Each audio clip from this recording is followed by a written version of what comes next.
Magandang araw. Ako po si Teacher Chelly, ang inyong guro sa GMRC Values Education. Magandang buhay, mabuting tao sa mga mag-aaral na ikuwalong baitang. Dahil sa ESP, kay Tutasyal. Nagkala ba kayong matuto sa araw na ito? Magaling. Dahil ang paksa natin ito ang Pilipino bilang kapwa mamamayan ng daigdig. Mga katangian ng Pilipino bilang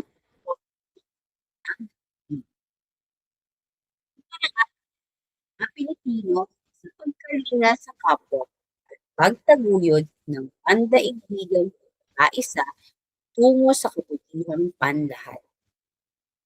Ito ay para sa week 7 and 8. Ang linyahing pagpapahalaga, values to respect, isa, cooperation.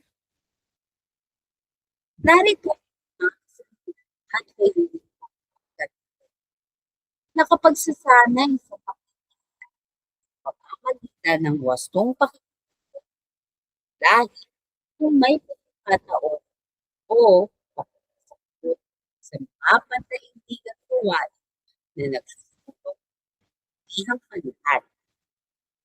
Natutukoy ang mga katangian ng kapwa mamamayan ng daigdig. Nahihinuha na ang mga Pilipino bilang kapwa mamamayan ng daigdig ay may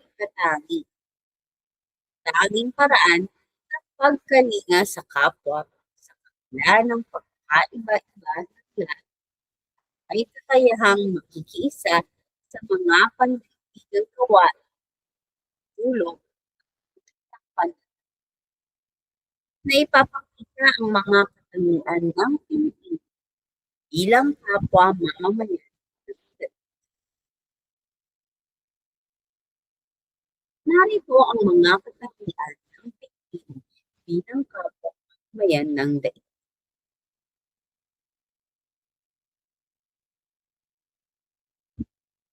Atin munang pag-aralan at ating pag-aaralan sa ito.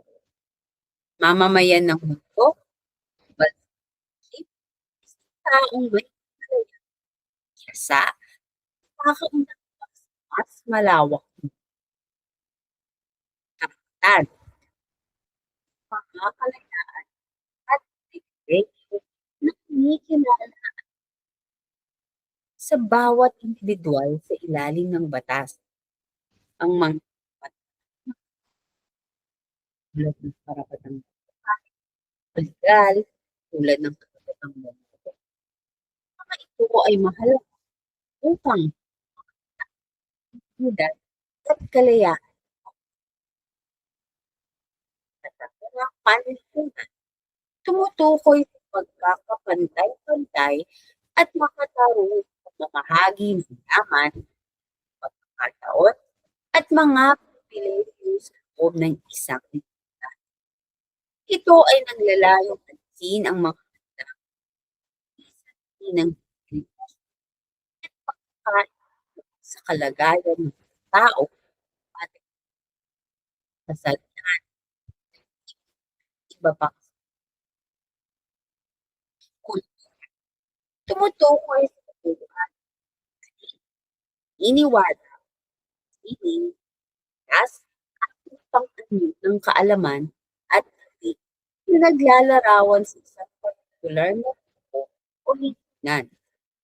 Ito ay nagbibigay ng pagkakakilanlan sa grupo o at nag-aambag sa kanilang pananaw sa mundo at pakikitungo sa iba. Responsibilidad.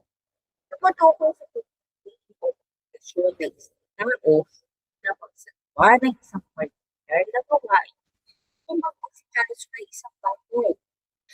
Responsibilidad ay mula sa mga inaasahan na legal na batas o moral na prinsipyo na nakatuon sa pagtatag ng kapatid at kaayusan sa komunidad.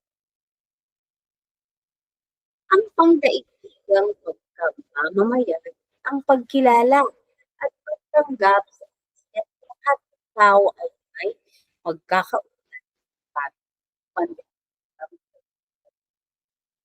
Ito ang pagkilala sa ating responsibilidad na mag-ambag sa kapakanan ng iba at pagkilala sa halaga ng pagkakaiba-iba at pagkakaiba-iba sa kultura. Ang pagiging isang pandaigdigang mamamayan ay nangangahulugan ng pagiging mulat sa mga isyu na nakakaapekto sa isang katauhan at paggawa ng mga aksyon mga indibidwal upang matugunan ang nakikita ng mga pandaigdigang mamamayan ang kanilang sarili bilang may pagkakataon at responsibilidad sa ng bansa lamang, nilalayon nilang pagtutunan ang kanilang bansa. Ngunit, umaasa silang tumulong sa ibang mga mamamayan nito, naniniwala sila ang responsibilidad ay lampas sa hangganan ng estado ilang sarili isang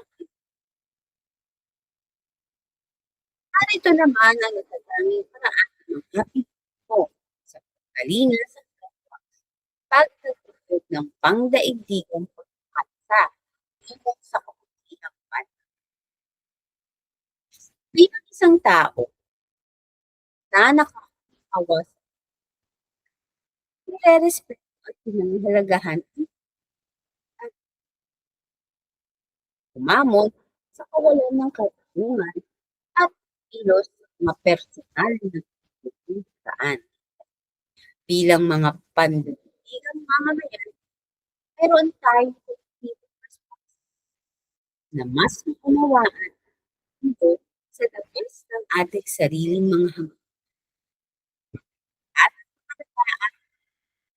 ang pantao at ng ako at pamunin ang kawalan ng ito. Narito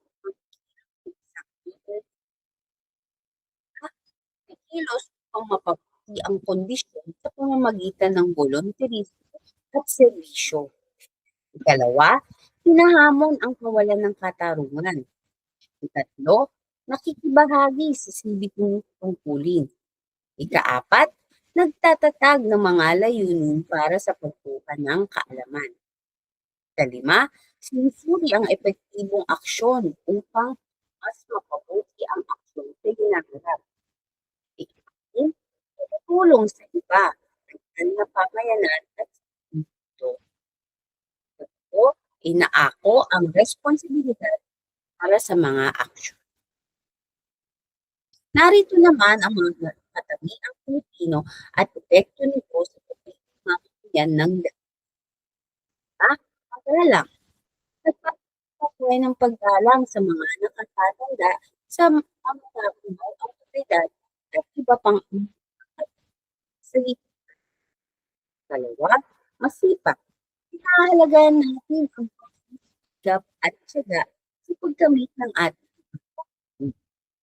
ikatlo, paangat. Tayo ang kung ano ang meron at makakamap ng mga ating solusyon.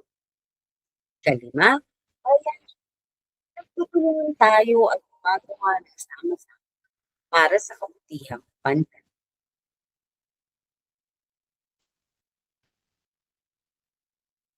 Kalima, pakikiisa. Hinahalagaan natin ang pagkakaisa at pagtutulungan sa ating mga relasyon. Ika-anim, matulungin. Tayo ay handang tumulong sa mga nangangailangan. Kapito, masayahin. Positibo ang ating pananaw sa buhay at masaya tayo magagawa. Ikawalo, mag-inom sa bisita. Manood natin natin ang at bukas palak na ibinabahagi ang po ang meron. Siyam, sa Diyos, meron tayong matibay na pananampalataya at naniniwala sa kahalagan ng espirituwal na kagalingan. Mula sa kultura ng iba, dapat natin na meron ibang kultura, saloobin at iba't ibang kulturang ito ay tungkol etnisidad, nasyonalidad at iba pang mga salik. Yung sensitive kultura nila, tinatanggap natin iyon ng di ipinipilit at sabihin ng kultura ay mas mahusay kaysa sa ibang mga kultura. Narito naman ang pagsasabuhay ng mga katangian ng Pilipino bilang kapwa-kapuliran ang isang responsableng mamamayan ng daigdig ay nag-iisip ng global at kumikilos ng lokal. Mahalagang magkaroon ng kaalaman sa ibang kultura, at mga tao at mga kasalukuyang pandaigdig. Taglay ang mga magagandang katangian ng dating mga Pilipino, magagamit natin ito, isa at pakikisa sa mga pandaigdigang babae na naglalayo dito. Narito ang ilan sa mga maaaring tabok sa pandaigdigang issue. Alamin ang mga pandaigdigang mga organisasyon o grupo na naglalayong dulot ng kabutihang pandaigdigang issue ay tumutukoy sa isang suliranin, lahanin na nakakaapekto sa mga bansa sa buong mundo. Nalampas sa mga pambansang kanan ang paglutas sa ito at nangangailangan ng pagsisikap at solusyon mula sa iba't ibang bansa, organisasyon at karaniwang komplikadong kakaugnay may epekto sa iba't ibang aspeto ng buhay tulad ng kaligtasan, ekonomiya, kaligtasan, at sibil. Kahirapan. Kahirapan ay patuloy na isang malaking hamon. Ayon sa World Bank, ang pagbabago ng international poverty line ng aktibidad hanggang sa nag-aabot na ang nabubuhay sa mas mababa sa 2.5 dollar ay nasa extreme poverty. Pagbabago ng klima. Ang pag-init ng mundo ay nagdudulot ng malubhang epekto sa kalikasan at kalusugan ng tao. Kailangan natin ng ugarang aksyon upang mapahaba ang init ng mundo at maiwasan ang masamang epekto. Kawalan ng kasiguruhan sa pagkain. Ayon sa 2020 Global Report Food Crisis, 9 ang nakaranas ng acute food security 2021. Ito ay ang pagtaas ng 30 million mula noong 2020. Mga dahilan ay kasama ang economic shocks at sa panahon na nagdudulot ng krisis sa pagkain. Wala ng pantay-pantay karapatan, diskriminasyon sa lahi, kataan at iba pang aspekto ng patuloy na isang issue. Pagtangkilik sa pantay ay mahalaga para sa isang makatulungan at tulad ng ng trabaho. Ang kawalan ng trabaho ay nagdudulot ng kahirapan at stress sa mga tao. Ang paglikha ng trabaho at pagpapaliwan parte ay mahalaga para sa atin. Ang pakikilahok ng mga aktibidad ng website ng naghihikayat sa mga pananaw at pagkilos ng komunidad. isip sa buong mundo, kumilos ng lokal. Naglilihok sa mga tao na isaalang-alang ang kalusugan ng buong planeta at kumilos sa kanilang sariling mga komunidad at magtangkilik sa lokal na produkto. Suportahan ang lokal na pamilya sa ng pagbili ng lokal na produkto o ay makakatulong sa pagdadal ng inyong komunidad. Pagmamalasakit sa kalikasan, maging responsable sa paggamit ng kalikasan, iwasan ng pag-aaksaya ng enerhiya, ng basura, at iba pang hindi makakabuting gawain sa kalikasan na nagdudulot ng crisis sa biodiversity. Ang pagkawala ng dagat at hayop ay nagdudulot ng malubhang epekto sa kalikasan. Ang pagpapahalaga sa biodiversity ay dapat na isama sa ating mga gawain upang mapanatili ang kalusugan ng pagtulong sa mga nangangailangan, volunteer o pagtulong sa mga nangangailangan. Ikaw hindi lamang nagpapabuti ng kanilang kalagayan, kasi sa iyo bilang isang mamamayan ng giyera sa Ukraine at Gaza ay ang pinakamabilis na refugee crisis mula sa panununan. Ang mga refugees ay nangangailangan ng proteksyon mula sa pandaigdigang komunidad. Narito ang mga resources para sa akin ito. Sana'y may alam.